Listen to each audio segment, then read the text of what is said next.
Thank you, Ruth. I believe that number and that document was completely in error, and I'd like Jason to comment on that, please. There's a delinquency and then there's an aging report, the two different things that the banks look at. This was brought to my attention, I think it was on Friday, and I'm working with AMG and the auditor because the past, on the aging report, you have people who are maybe over 90 days or 120 days that we're going after for foreclosure and such. The actual non-paying units are significantly less. You're approximately 15%. But we're working with the auditor and we're working with the accounting to make sure that the correct reporting is being given to the banking. But your actual non-paying units is approximately 15% that are not paying. I need to clarify something. I was told that the non-payers is less than 65. The total non-payers is less than 65, and then you have payment plans, Okay, which... well, so I just want to confirm. I have a document that says there are 402 units. I understand that. Let me just clarify something. So if there are 65, for argument's sake, non-payers, that's less than 10% of the total amount who are paying. But then you have payment plans. Again, I just want to deal with one thing at the Okay. first. Just the non-payers. Just the non-payers, you're correct. They're 64. Yes. Then there's a whole group who are... Paying but late. Yeah, they're paying but late. Okay. Yeah. And in no case, even adding those two, is it anywhere near 47%? Well, just do the numbers. If you were 49%, we wouldn't be sitting here. Okay. The lights wouldn't be on. So it's imperative that AMG get the book straight so when a bank makes its request for information, they get accurate information. Right. What she got isn't... There's no question, but it's also an auditor issue because it's journal entries to remove things and you have to get the approval from the auditors, and we're working on that now because next week you're getting your financial audit at some point. Okay, so then that will be handled in short. Yeah, from DiCrescenzo, yeah. Okay, thank you very much. Thank you. If it's not handled, I have no problem going above and beyond to the High Prairie Association, City of Lauderhill, wherever I have to go. Thank you. That's correct. Okay.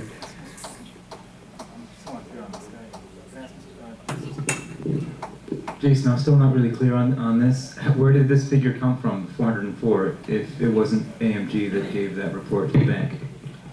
Well, it comes from AMG because on your on your aging report, which is what they asked for, you have all these units that are in foreclosure or what have you. What do you mean aging report? Can you explain that? Aging report, an aging report is anything even current, 30 days, 90 days, 120 and over 120. This is a report that's generated from the system. You have a lot of things that are in there that have to be journal entered out by the auditor. So right now, when you print an aging report, you see all of that stuff in over 120. What should be the acceptable report for the bank as far as aging concerns? 12%. What would they want to see? What time frame they consider when they give the loan? They look at the whole. They look at the whole thing. For But how long? 90 days, 30 days, or for how long? well, they'll usually take out the current.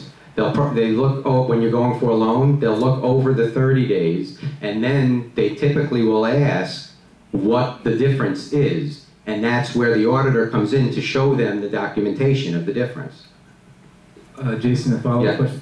So the aging report, that 404 unit figure, does that include the people that took that 1 year no interest loan? Would those be considered the people that? Oh yes, that's in there. So that would be Yeah. adding to that number. Yeah, anybody who's on a payment plan, anybody everybody, anything that's over the actual report, it even includes current. So they have to remove that. I don't know how your bank worked it. That's not true statement. What's not a true statement? 12 interest loan I took, and it's through a personal credit card through Fifth Third Bank, and it is not Well, then, yeah, that, none of your business.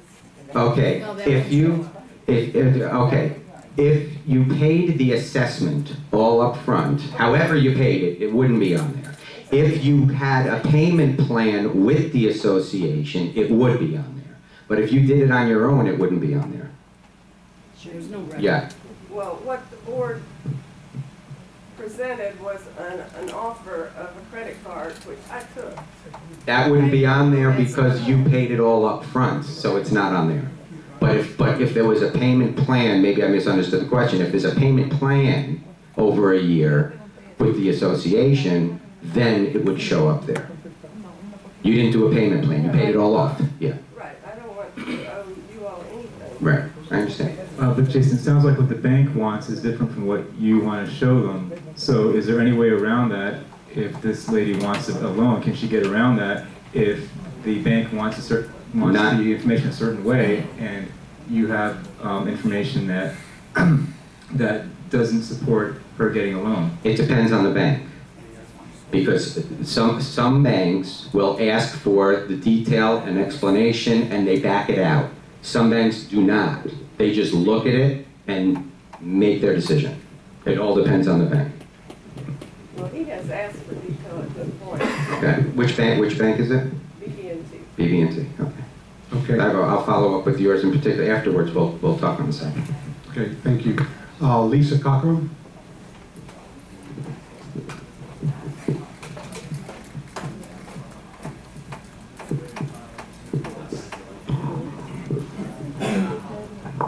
Good evening. My name is Lisa of Ada Weiss Building, long-term resident here. Talk into the microphone, Lisa. Yes, I have two comments and they're both related to our agenda items tonight. The first one has to do with those of us who are existing residents who want to change to a different apartment and would like to downgrade. One of the reasons that the sales and leases is in place is to see what kind of risk the potential resident would have. And a switch to a smaller apartment would therefore mean a smaller risk to the association. So I don't quite understand why, you know, there's a requalification process if we're already here a long time, we're in good standing, and the maintenance would be less, the assessments would be less, and so forth. Just take that in consideration. And the second one is the laundry rooms. The Edelweiss and Heidelberg laundry rooms are closed down because of one individual in each building. And basically that meant that 74 units are penalized because of one person complaining. Now we're talking about locking all of them, and they don't get unlocked at 8 o'clock. I know it, with its maintenance or security, whoever has the best of intentions of doing it, 8 o'clock becomes 8:15, 8:30, whatever. I think it's unrealistic to ask whoever it is, Elwood or maintenance or whatever, to go around and unlock or lock 22 laundry rooms at one time, especially since in Heidelberg and Edelweiss it's not working. Thank you. Thank you, Lisa. As she said, both of those issues are on the agenda. We will be dealing with that this evening. Next is Steve Serkin.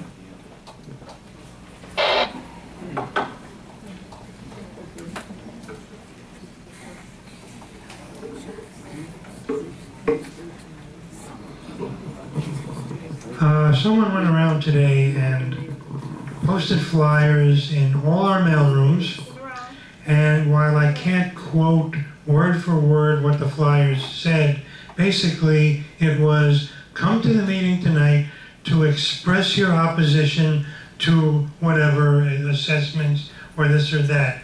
Now, I want to make it clear that nothing is permitted to be posted on our bulletin boards in the mailrooms that is not official association business. I understand a lot of residents don't know that, but board members should know better, and that should not be taken, I'm not implying that any board member had any involvement in that. But for future reference, we don't allow anything to be posted on our bulletin boards in the mailrooms. If anyone has anything they want posted, that's what this bulletin board is for, right out here by the indoor pool. And I want to add one comment regarding what Lisa said about the laundry rooms. Specifically, Heidelberg. That was supposed to be an experiment to see how it goes, locking the laundry rooms. It did not go well. People were dumping garbage in the hallway in front of the laundry rooms. They were dumping garbage in other common areas, including the mail rooms, the back stairs, and then whatever. And the Department of Health, one unit owner called the Department of Health about that issue, and they're not happy with garbage being dumped in various locations around the buildings because they see that as a threat to public health. Thank you. Thank you, Steve. Again, that issue was on the agenda. I promise you we will deal with it. Next is Richard Young.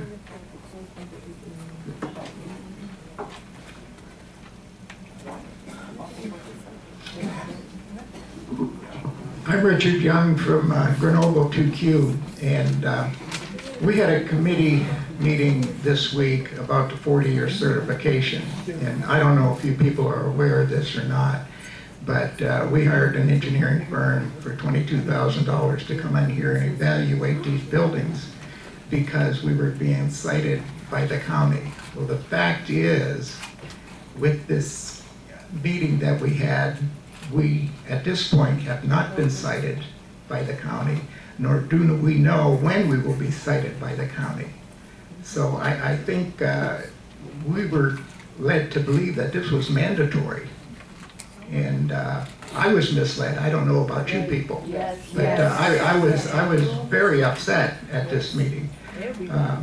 The other thing is, we don't have to jump the gun and go out and hire contractors to do all this work. We have maintenance people that can do a lot of this work, and there's no reason they can't, because we've already jumped our maintenance fees this year. Let's put maintenance to work and get some of this work done. The stuff that was on this engineering report should have never been on here. It's just lack of maintenance in these buildings, and they're just left to deteriorate. Thank you.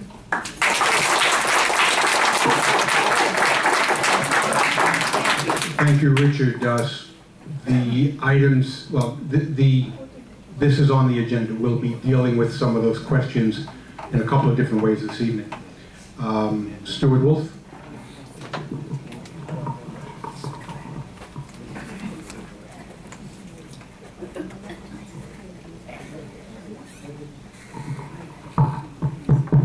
Hi, most of you know me. It's Stuart Wolf from Nottingham Apartment 2T. I was going to say a lot of the things that Richard said about the 40-year certification, and I believe the board, when they ran, said they were going to be transparent, and unless I'm stupid, along with a lot of other people, everyone thought that the state came in and said, this is what has to be, and this is what the time element is. The state has not come in. I checked it personally and found that it could be they may not be in here for 6 months, a year, could be 10 years, they may never come in here. That's just their right to come in here. And I think that under the circumstances, our economic situation for almost everybody, except for a handful, is very tough. We paid some major assessments. I'm not saying we can't do anything. There are some things that can't wait, and we could deal with it. But there was no reason to hire an engineering company for $22,000 when we could find out ourselves what's wrong in the village. We know what's wrong. If you take an engineering report from 5 years ago, it's the same as it is today. Probably the situation deteriorated, but there was no need to hire them, and there's no need to get crazy until the state comes in. And if the state comes in, they don't say you got 24 hours to do it. They'll work with you. They understand the economic situation of the world. And that's basically it. I don't think there's too many people that would disagree with what I'm saying, and they're talking, when I say they, I believe the board, and I don't want to be misquoted, of about a $4 million assessment.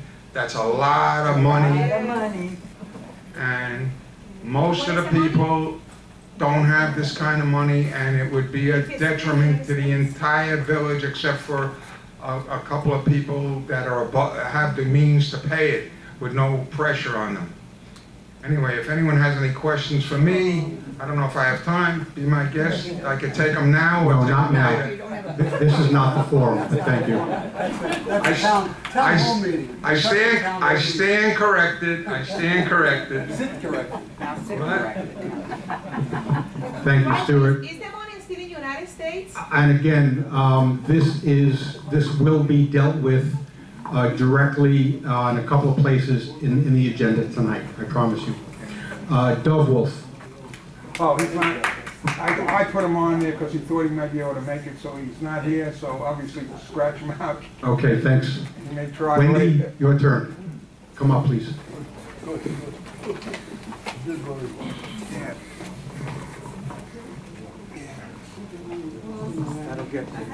I have a list of questions here about. Yes, Wendy from Zurich 1Z. Thank you. You're welcome. I would like to go further a little bit more about the assessment. And that's the main question for now is, what is the money being used so far? What is being done? What is going to be done with the money that we were assessed?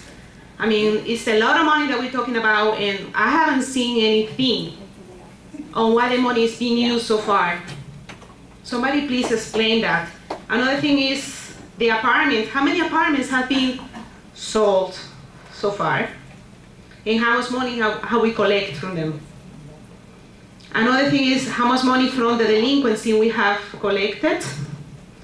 And if these people have received any notification of the delinquency, and if they were issued any fines. The other thing is how much money have we paid to the collection agencies to collect that money, and if it's even worth it. Also, what is actually all the money that is being collected every month in maintenance, which is, we average about $300 for each apartment, would be over $250,000. What is this money being used? Plus the assessments and plus the increase that we have in the future assessment that people are talking about. Where is that going? We need to know where our money is going. So, please.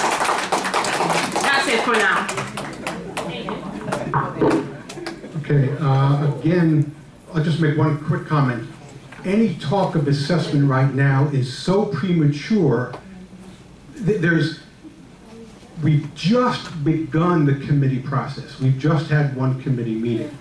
And the committee will be dealing with many different issues as it goes along. So talk of assessments right now, there's nothing to base any possible assessment on, because even the committee has yet to deal with the issues firsthand, let alone the board.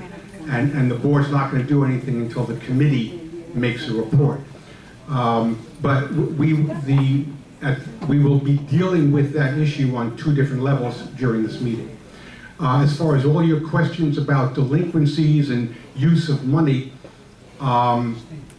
please make your requests in writing to the office and you will get answers. And if you don't get satisfactory answers, I want to know about it. So, One of the main questions was about the money that you guys collected, is being collected so far for the last assessment, okay. the previous assessment. Any questions about accounting related, delinquencies, whatever, make them to the office, and I absolutely promise you, you will get accurate, good information. And if you don't get accurate, good information, I want to know about it. Should we ever know about it? But we should stay on that note, no?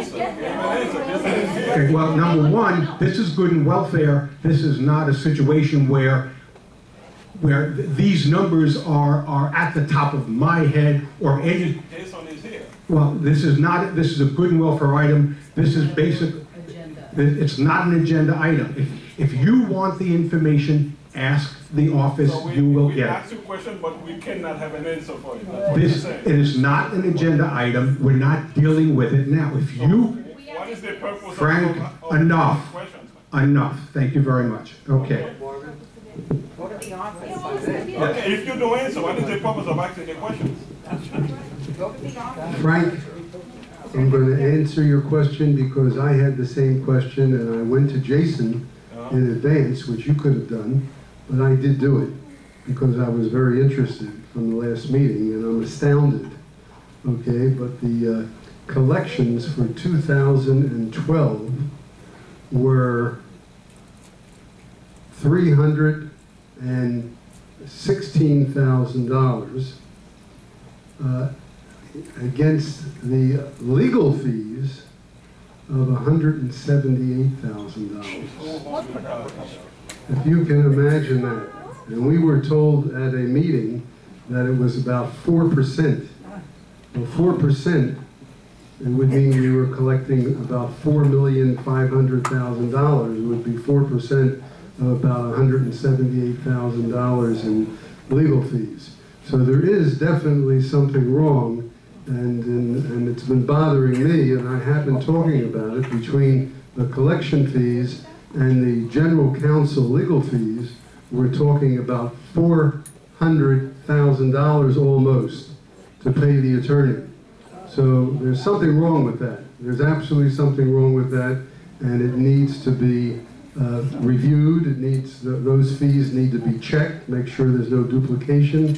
But it is mind-boggling to me that we can't find money for speed bumps for the kids around here. And I understand we're not going to do that because of the other numbers and other things, but we can spend almost $400,000 to a lawyer. I'm only talking about one lawyer, that's all. And each time I bring it up, I'm told what a small lawyer is.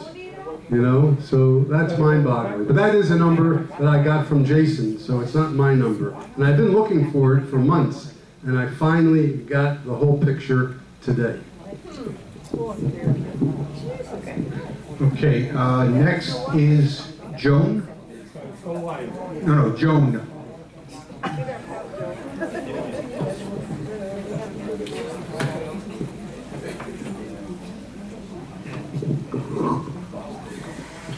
Good evening. First, I want to congratulate everybody that won. I was here and it was a fair election. The other thing I want to talk about is the legal fees. The legal fees.